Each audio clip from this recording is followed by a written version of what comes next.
श्री सीताराम। बाबा नीम करोली महाराज की जय हो।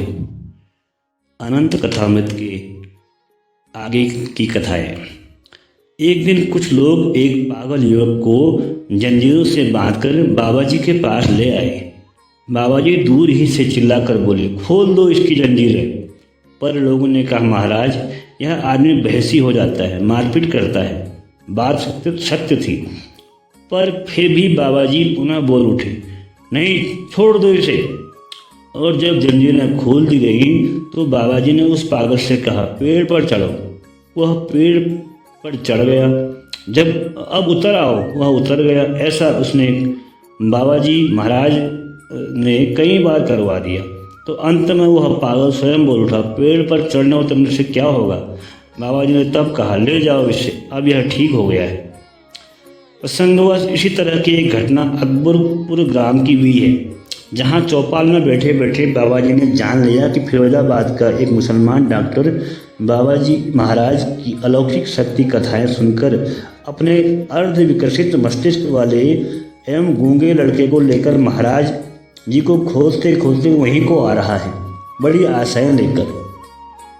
उपचार हेतु अकबरपुर ग्राम वालों ने अपने को छिपाए हुए महाराज जी ने तुरंत ही अपने एक विश्वसनीय आदमी को भेजकर उसे डॉक्टर से मार्ग में ही कहला भेजा कि जा, तेरा लड़का ठीक हो जाएगा। और वह लड़का इतने में ही समय के साथ ठीक हो गया।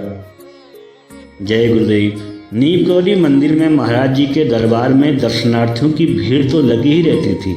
उनमें एक दरोगा जी भी आते थे, अपनी घोड़ी पर चढ़े। घोड़ी बड़ी ही बिगड़ैल थी तथा अन्य किसी सवार को उछालकर गिरा देती थी। दरोगा के मन में विचार आया कि अगर बाबा जी भी इस पर बैठे तो घोड़ी उन्हें भी गिरा देगी। मन के भाव को छिपाए उसने बाबा जी से घोड़ी के बारे में यह शिकायत कर दी। परंतु अंतर्यामी महाराज जी से दरोगा के मन की बात कैसे छुपी रहती।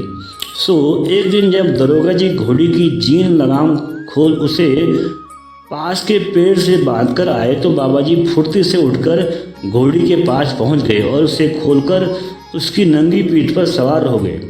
उछलकर घोड़ी बेतहाशा दौड़ पड़ी और उछलकर बाबा जी महाराज को गिराने की चेष्टा करने लगी। गांव वालों की कथनानुसार घोड़ी बड़ी देर तक उछलती कूदती रही, पर महाराज जी कभी उसकी पीठ पर तो कभी गर्दन पर और कभी उसकी पेट के से चिपक कर उसे लगातार दौड़ाते ही रहे, जब तक कि वह बुरी तरह हाँफ न गई और मुंह के फेन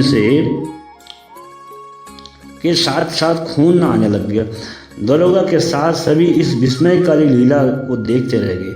तभी घोड़ी एकदम शांत हो गई और बाबा जी उतर कर पुनः अपने आसन पर पूर्ण रूप में साधारण अवस्था में बैठ गए, मानो कुछ हुआ ही नहीं और कुछ श्रम ही हुआ।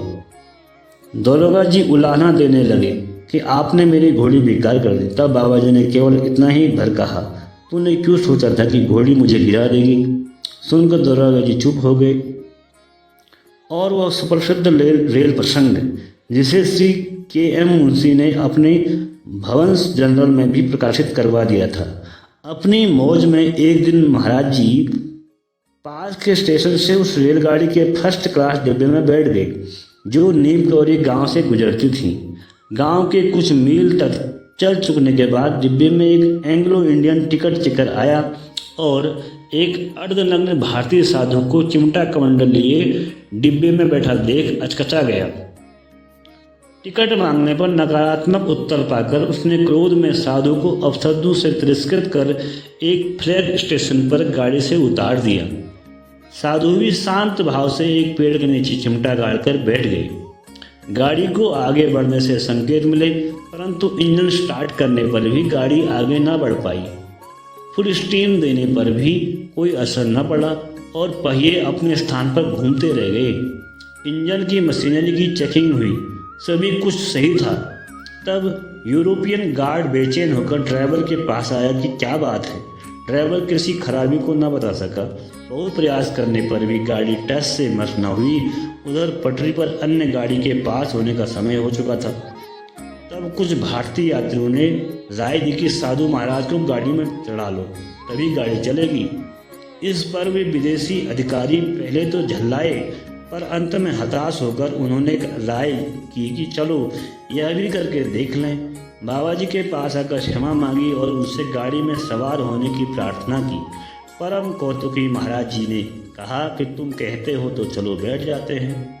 और तब बाबा जी के गाड़ी में बैठते ही गाड़ी चल दी और इसी घटना के कारण भारतवर्ष के अनगिनत नगण्य गाँव में शामिल ग्राम नीकरौरी एकाएक प्रसिद्ध हो उठा। और इस गांव में कई वर्षों के प्रवास के बाद जब उक्त बाबा लक्ष्मण दास गांव से निकले तो उनका नाम ही नीकरौरी बाबा पड़ गया। जय नीकरौरी महाराज जी की जय।